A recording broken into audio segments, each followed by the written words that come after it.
गांव बाड़वा में विकसित कृषि संकल्प अभियान 2025 रे तहत खेतीबाड़ी महकमा रा अधिकारी किसान भाइयों ने प्रधानमंत्री जी रे इन अभियान री अच्छी जानकारी देनी।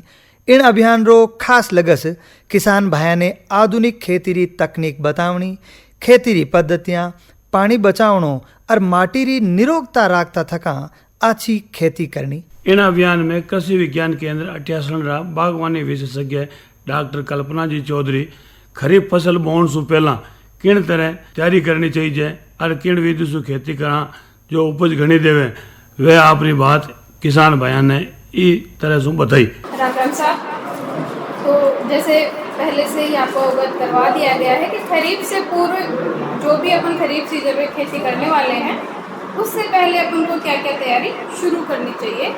तो सबसे पहले मैं बात करूं तो अपन को शुरुआत करनी है अपनी मृदा की जांच करवाने से।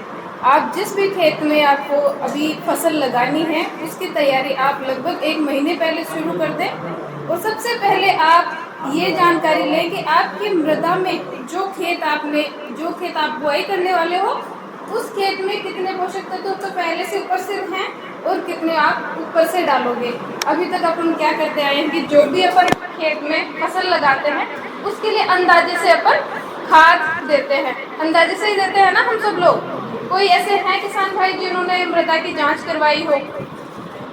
बहुत कम है या कुछ गाँव में है ही नहीं। तो सबसे पहले आप शुरू करो कि आप अपने खेत में जितना बड़ा आपका खेत है उसके हिसाब से आप जितनी ज़्यादा संख्या में जितनी ज़्यादा जगह से आपको मृदा का नमूना लेना है, मिट्टी का नमूना।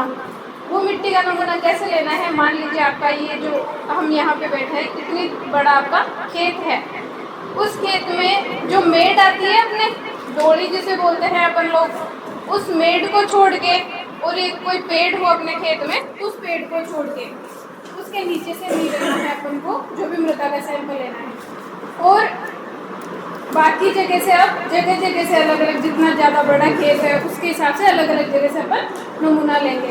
तो अंग्रेजी का वी आता है, वी अक्षर आता है या तो इस प्रकार अंग्रेजी का, तो कितने 20 से 1 सेंटीमीटर तक आप या 1 फीट से थोड़ा कम इतनी गहराई में आप ये जो मिट्टी है उसको साइड में निकाल दो। उस मिट्टी को निकालने के बाद में आप जो साइड की वो बचती है तो खुरपी की सहायता से वो मिट्टी एक गमले में इकट्ठी कर दो। आप वो मिट्टी आपको काफ़ी जगह से लेनी है, जितना ज़्यादा बड़ा खेत है उसमें अलग अलग जगह से आप पूरे खेत में से ले लो। अब वो मिट्टी आपके पास में 15-20 किलो हो जाएगी। अब इतना ज़्यादा अपन को सैंपल नहीं चाहिए होता, नमूना इतना बड़ा नहीं होता, आपको सिर्फ आधा किलो का नमूना चाहिए होता है। तो उसके लिए आपको क्या करना है, सारी मिट्टी को बिल्कुल मिला के और एक चौकोर डेरी बना लेंगे। चौकोर डेरी बना के उसके 4 भागों में बांट दो। उसको 4 भागों में बांटने के बाद में जो आमने सामने के 2 हिस्से हैं उनको तो फेंक दो और 2 आमने सामने के इकट्ठे कर लो। आधी हो गई। अब आधी को फिर से दोबारा उसी प्रकार ढेरी बनाओ चौकोर और फिर 4 भागों में बांट लो। उसको 2 फेंक दो और 2 भाग उसके ले लो। ये तब तक करना जब तक आधा किलो अपने पास में मिट्टी बच जाए। आप भी ये ले सकते हैं। जब आधा किलो मिट्टी बच जाएगी उसको एक साफ सुथरी पॉलीथीन की थैली में डाल के और उसमें एक पर्ची में आपके खेत का नाम या खसरा नंबर वो लिख के, आपका खुद का नाम और अपना मोबाइल नंबर लिख के आप या तो कृषि विज्ञान केंद्र अटियासण में है वहाँ वो नमूना जांच के लिए दे सकते हैं, या कृषि विभाग है अपने मानासर में आप वहाँ पर वो दे सकते हैं। जांच आएगी उसकी 7 दिन बाद में, तो उसमें आपकी मृदा का सार होगा, कितने क्या पोषक तत्व पहले से उपस्थित हैं, कितने ऊपर से डालने हैं आपको। कई बार अपन को जानकारी नहीं रहती, जो पोषक तत्व पहले से बहुत ज़्यादा मात्रा में उपस्थित है बाद में अपन और ऊपर से डाल देते हैं, तो वो डालने की जरूरत नहीं है। अगर आपकी मृदा में पहले से ज़्यादा है वो चीज़ आप मत डालो। तो मृदा की जांच के बाद में वो सब चीज़ें आपको लिखित में मिलेंगी, उसमें उसी के अनुसार आपको बाद में खाद डालना है। फिर अपन जांच करवाने के बाद में सबसे पहले क्या करते हैं, जो भी 20 से 25 दिन पहले 6.25 बीघा का अपना खेत है उसमें अपन सबसे पहले गोबर की खाद डालते हैं। वो कितनी डालनी है? 6.25 बीघा में 100 से 150 क्विंटल तक, मतलब 10 से 15 टन गोबर की खाद आप 1 हेक्टेयर क्षेत्र में डालो, जिससे जिससे आपकी मृदा उपजाऊ भी रहेगी और मृदा में जीवांश की मात्रा बढ़ेगी। मृदा अपनी सजीव है, उसमें बहुत सारे असंख्य छोटे सूक्ष्म जीव हैं। वही सूक्ष्म जीव आप बाद में जो खाद डालोगे ना, रासायनिक खाद वगैरह, जो गोबरी खाद आपने डाली है, उसमें जो पोषक तत्व हैं वो पौधे को उपलब्ध करवाते हैं। तो आप 1 महीने वो पहले वो खाद डाल दोगे तो वो अच्छे से सड़ गल जाएगी और जब खेत में अपनी फसल लगाएंगे उसी टाइम पे वो फसल को उपलब्ध हो जाएगी। इसके बाद में अपने को कौन सा बीज लगाना है उसकी अपन को जानकारी होनी चाहिए। जैसे अपने अपन ने बात करी कौन कौन सी फसलें अपन लेते हैं, तो अपन यहाँ पे मूंग, बाजरी और ग्वार की बात करी अपन ने। तो मूंग के लिए जो अच्छी किस्में हैं वो कुछ किस्में अपने नागौर के क्षेत्र में अच्छा प्रदर्शन कर रही है। उनमें एक है IPM 2-14, एक है MH 1142 और MH 421, एक GM 6 और एक है GM 7। किसान भाई इच्छुक हैं तो GM 6 वैरायटी है, उसका बीज कृषि विज्ञान केंद्र पर भी अवेलेबल है। अगर कोई चाहे तो आप ले सकते हैं। अगर पहले से आपके पास अच्छा बीज है तो आप वही लगाइए, जरूरत नहीं है। इसके बाद में बाजरे की बात करें तो बाजरे में कम समय में पकने वाली किस्म है MBMH 17 तो MBMH 35। ये वैरायटी जल्दी ही पक जाएंगी आपके और उपज भी अच्छी देती है। ग्वार की अगर बात करें तो ग्वार में एक है वैरायटी RGC 1033 और RGC 1066। ये वैरायटियों का आप बीज अपने खेत के लिए ले सकते हैं। गांव बाड़वा में आयोजित इन अभियान में सहायक कृषि अधिकारी राजेंद्र सिंह जी खेतीबाड़ी में महकमारी घनी जानकारियां अच्छी तरह देनी और वह विभिन्न प्रकार की योजनाओं के बारे में भी आपको गहन विचार व्यक्त करियो। तो आपने जो अभियान है विकसित कृषि संकल्प अभियान, ये अभियान के तहत आज आप इकट्ठा हुआ हाँ और ये अभियान का उद्देश्य है आपने कि अवनाल जी की सीजन है अपन खरीफ सीजन है, मानसून अवनाल है भी मानसून पहले आप खेती के प्रति सावचेत हो और ये खेती में आप कहीं कहीं नवाचार कर सका, कहीं कहीं उन्नत तकनीक अपना सका जिसको हम पैदावार से ज़्यादा ले सका। तो कहीं कहीं कृषि विभाग की योजना है जिसका कि अनुदान मिले और भी में कई प्रक्रिया है कि तो अनुदान है भी क्या अपन जानकारी लेने वास्ते आज अभियान के तहत कड़ी में आप आज बाड़वा ग्राम पंचायत में इकट्ठा हुए। तो सब पहले आप बात करा कृषि विभाग की योजना है। कृषि विभाग में योजना है तो तारबंदी, फार्म पॉन्ड, कृषि यंत्र जिसको अनुदान मिले एक महीने फार्म भरा, ऑनलाइन फार्म भरे और फार्म में भरे तो वास्ते अपन ने कहीं चीज को ध्यान रखना है। इस चीज को अपन पहले देखना है ताकि फार्म भरने के बाद में अपन ने कोई तरह की समस्या नहीं आवे। पहले आपने फार्म ऑफलाइन भरता, ऑफलाइन भाई लगाऊंगा भी टाइम आपने कोई भी कागज कम होगा तो अपने कर्मचारी तो आज बता दूंगा कि तो कागज कम है इनको लगो। अब ऑनलाइन होगा, ऑनलाइन के मायने अपन जन आधार ऑनलाइन करा तो जन आधार फार्म भरू पहले अपन ने 2-3 चीजें देखनी है। आपने जन आधार के मायने आपने जिसका मोबाइल नंबर जरूर है, जिसका चालू नंबर हुए और भी अपडेट हुए आ विषय ध्यान रखना है। क्यों जिस टाइम जन आधार बनियो भी टाइम मोबाइल नंबर जिसका अपन जुड़ाया उसे आप मोबाइल नंबर चेंज कर लिया हुए या फिर नंबर बंद हुए तो एक बार अपन चेक कर लेना है जिसका मोबाइल नंबर है चालू है। आपने जो खातों जरूर है बैंक खातों वो खातों चालू है ये जरूर अपन देख लेना है। खाता नंबर IFSC कोड है भी सही भरोड़ा है, इन कोई तरह गलती नहीं हुई भाई अगर अपन चेक कर लेना है। खातों भी अपन लेन देन कर देख लियो कि खातों चालू है कि नहीं और अपन आधार नंबर है जगह पे सही हुआ जरूर हो आज चीज चेक करे तो बाद में अपने फार्म भरना। अब यहाँ आप तारबंदी में फार्म भरा तो तारबंदी के मायने नकल और नक्शे अपन जरूरत पड़े तो नकल अपने ये भी करो ऑनलाइन निकल इस साइन निकल जाए वहाँ निकाल दियो, नक्शा भी ई मित्रों को निकल जाए ई साइन को निकाल तो ई साइन करने वास्ते साइन करने वास्ते पटवार जी को अपन साइन कराना है। नकल और नक्शा 2 चीज होगा, पटवार जी साइन होगा इसके बाद में अपन फार्म भरना है। अब अनुदान की बात करें तारबंदी मायने अनुदान में 400 मीटर में 40,000 रुपया अनुदान मिले। लघु सीमांत कोई किसान है 48,000 अनुदान है। और ज्यादा अनुदान की बात करा तो अगर कोई किसान भाई कम से कम 10 किसान मिलकर कार्य नहीं करे जिसकी केवल सामुदायिक तारबंदी 10 किसान या 10 से ज़्यादा समुदाय कोई फार्म भरे तो जिको अनुदान मैं कहना 40,000 बताऊँ वो अनुदान 56,000 तक हो गए, 70% तक अनुदान को मिले।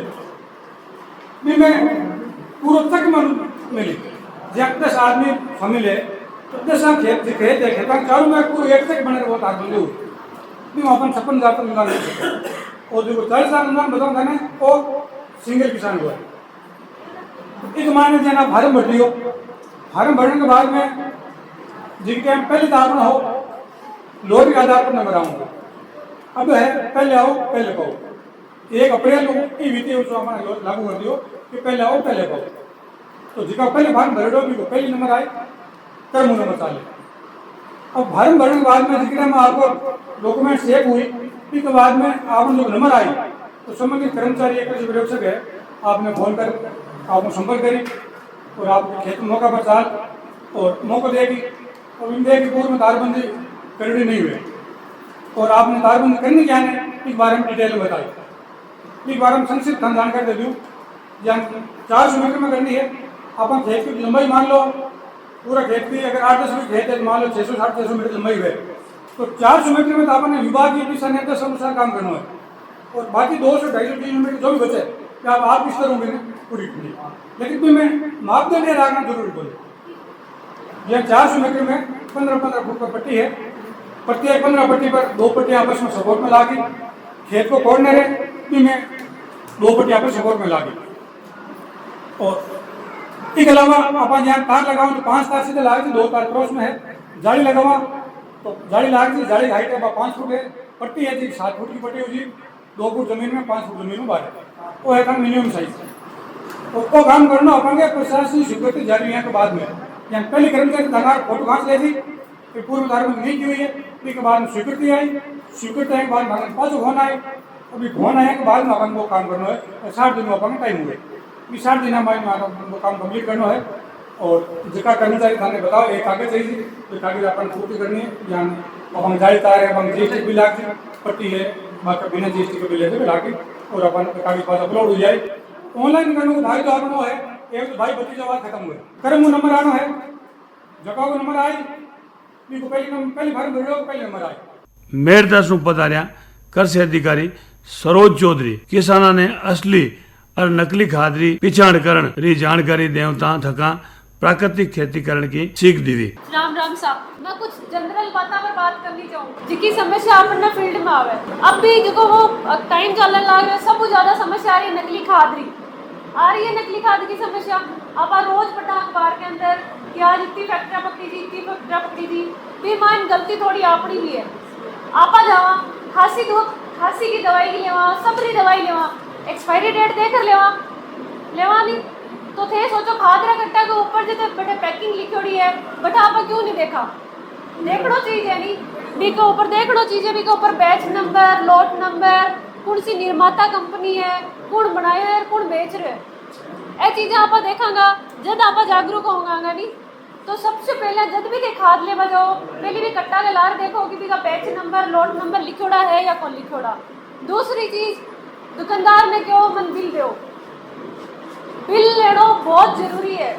आप 10 रुपया GST रे खातर 100 रुपया वो घटो खावा बात चीज सही कौन थाने जरूर बिल लेना चाहिए क्योंकि बिल जब लेगा नहीं जब वो अपन ने संभावना होसी कि नकली खाद क्योंकि जिसकी असली चीज है मेरा बिल होसी GST बिल जरूर होसी तो बिल जरूर लेना।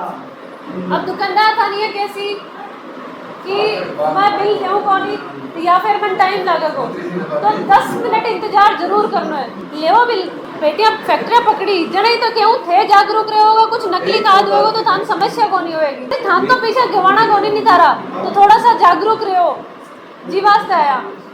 अब जड़ी नकली और असली खाद की पहचान किया कर सको मेरे बारे में बतानी चाहूँ जड़ी यूरिया खाद ले रहा आप यूरिया लिया पानी के माए घोड़ोगा जब यूरिया पानी में घोड़ोगा तो पूरा घुलना चाहिए पानी के अंदर घरे भी नहीं टेस्ट कर सको कि पानी के अंदर यूरिया घोड़ोगा पूरा घुल जाएगा फिर भी बाद में अंगुली लगा होगा नहीं तो वो पानी ठंडो महसूस हो सी जड़ वो यूरिया असली है। यूरिया के अंदर पोषक तत्व कम या ज़्यादा होगा कि तो समस्या होगा नहीं क्योंकि नाइट्रोजन यदि 46% नहीं हो तो भी यूरिया की दानों बढ़ेगा कौन।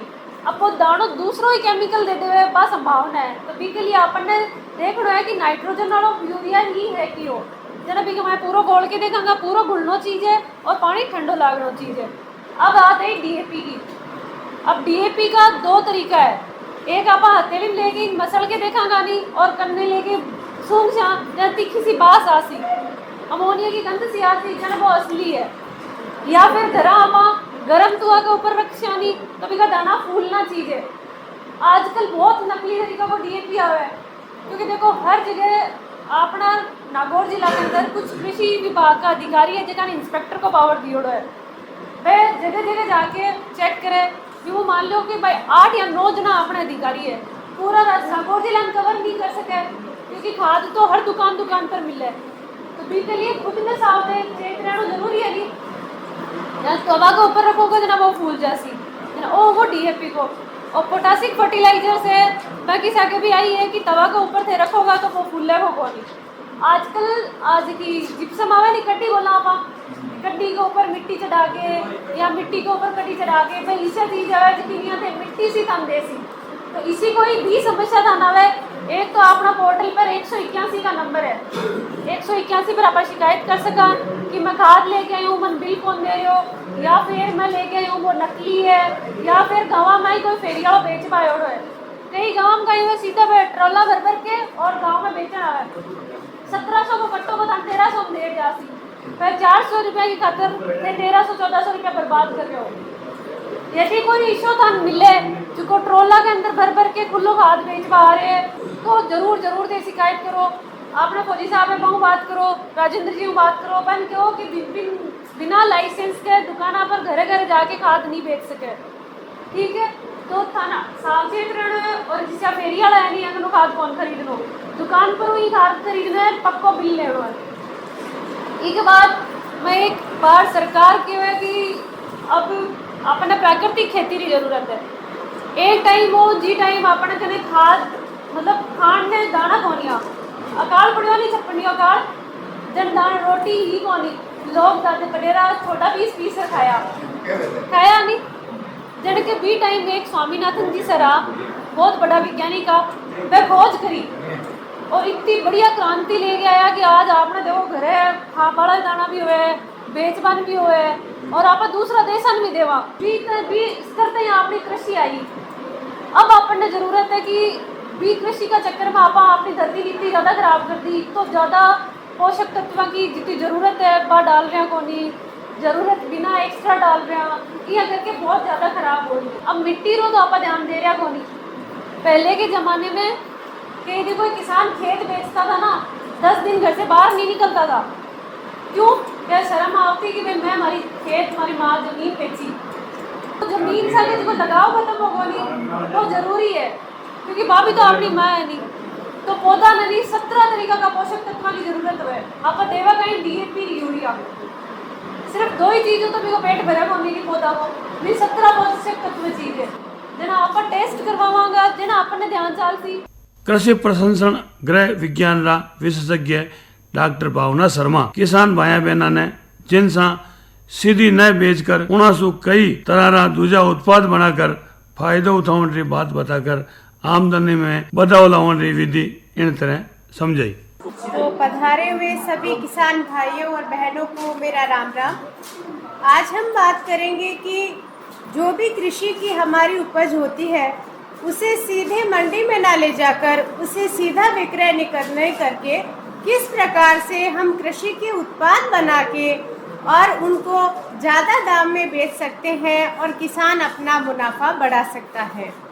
तो अपने यहाँ की जो मुख्य फसलें हैं जैसे बाजरा है, मोठ है, मूंग है या तिल है, अगर हम मूंग की ही फसल को लें तो मूंग को हम सीधा ना बेचकर उसके बढ़िया पापड़, नमकीन, बेसन या पकोड़े का इंस्टेंट मिक्स घोल बनाकर अगर हम बाजार में बेचते हैं तो हमें मुनाफा अच्छा हो सकता है। इसी प्रकार अगर हम बाजरे की बात करें तो बाजरे से बने हुए बिस्किट, केक या बाजरा खिचड़ा मिक्स आदि तैयार करें तो मार्केट में हम ज़्यादा दाम में बेच सकते हैं। इसी प्रकार मोठ है मोट के पापड़, मोट की नमकीन वगैरह हम तैयार कर सकते हैं। या यहाँ का बहुत ही पारंपरिक जो राबड़ी और डुआ है उसको भी हम पैकेज रूप में मार्केट में विक्रय कर सकते हैं। तो आज हम बात करते हैं कि अगर हम कोई भी खाद्य का अगर व्यापार करना चाहते हैं तो किस प्रकार से हमें किस किस चीज़ों की ज़रूरत होगी। तो सबसे पहले हमारे पास फूड लाइसेंस होना ज़रूरी है। अगर हम कोई भी खाद्य पदार्थ का विक्रय करते हैं, चाहे हम गोलगप्पे ही क्यों न बेचे ठेले पे, तो हमें फूड लाइसेंस की ज़रूरत पड़ती है। अब हमें यह समझना होगा कि फूड लाइसेंस किस प्रकार से लिया जावे। तो फूड लाइसेंस लेने के लिए हम अगर इंटरनेट चलाते हैं तो गूगल पे आपको FOSCOS टाइप करना है, FOSCOS। तो FSSAI की जो वेबसाइट है उसके थ्रू हम जो है फूड लाइसेंस के लिए अप्लाई कर सकते हैं। अब हमें बात करना है कि रजिस्ट्रेशन और लाइसेंस में क्या फ़र्क होता है। तो मेरे किसान भाइयों और बहनों को मैं बताना चाहूँगी कि अगर हमारा सालाना जो टर्नओवर है, आपका जो बिज़नेस है वो 12 लाख से कम का होता है तो हमें रजिस्ट्रेशन करवाना होता है, और अगर 12 लाख से ज़्यादा का होता है तो हमें फूड लाइसेंस लेना होता है। ये जो लाइसेंस नंबर है वो हमें ज़िले के चिकित्सा विभाग द्वारा दिया जाता है, और हम इसे ई-मित्र से भी अप्लाई कर सकते हैं। ई-मित्र वाले से आप कहेंगे कि भाई हमें फूड लाइसेंस लेना है, हम जो फला उत्पाद है वो विक्रय करना चाहते हैं, तो वो आपके लिए फूड लाइसेंस के लिए अप्लाई कर सकते हैं। इसके लिए हमें अपने Aadhaar card, PAN card, ration card, बिजली के बिल की जो नंबर है वो, और अपने घर में या जो भी हम जहाँ पे अपना व्यापार करना चाह रहे हैं वहाँ पे एक साफ़ सुथरी जगह जहाँ पे सफाई की व्यवस्था हो, बिजली वगैरह हो, उसका फ़ोटो हमें चाहिए होता है। तो ये सब आप पहले से इकट्ठा रखें। और जब हम जनरल मैन्युफैक्चरिंग की बात करते हैं, जितने भी आपके पापड़, बड़ियाँ, अचार या चॉकलेट वगैरह सब चीज़ें आती है वो जनरल मैन्युफैक्चरिंग के अंदर ही आती है। तो आप उसमें खाद्य की कैटेगरी वाइज जो है अप्लाई करें। जैसे उसमें दूध या दूध से बने पदार्थ होते हैं, अनाज होता है, या मछली और मछली से बने उत्पाद हैं, या मांस से बने उत्पाद हैं, सब्जियों से बने उत्पाद हैं। तो जब आप उस कैटेगरी पे क्लिक करेंगे तो वहाँ पर एक बॉक्स खुल के आता है। उस बॉक्स में आपको अपने उत्पाद का नाम लिखना है। तो आप जितने भी उत्पाद आपको बेचने की संभावना है, आप एक ही बार में सारे उत्पादों का नाम लिख के सभी के लिए एक ही लाइसेंस नंबर ले सकते हैं। अब मानिए कि 15 दिन बाद हमारे दिए गए 2 फ़ोन नंबरों पे और ईमेल आईडी पे हमें लाइसेंस नंबर मिल चुका है, तो आगे हमें क्या करना है। तो हमें एक पैकेजिंग मटेरियल सेलेक्ट करना है अपने कोई भी बनाए हुए खाद्य पदार्थ के लिए, और जो पैकेजिंग मटेरियल हो वो बिल्कुल अप्रोप्रिएट होना चाहिए हमने जो खाद्य पदार्थ लिया है उसके लिए। तो जो है बहुत कम मोटाई का पैकेजिंग मटेरियल या पॉलीथीन है वो हम नहीं चुने, थोड़ी उसकी मोटाई जो है वो ज़्यादा होनी चाहिए, जिससे जो खाद्य पदार्थ है उसमें पारगम्यता ज़्यादा नहीं रहे। और हमने जब पैकेजिंग मटेरियल ले लिया तो हम बाज़ार से कोई सीलिंग मशीन ले सकते हैं, और सीलिंग मशीन से उन थैलियों को पैक किया जा सकता है।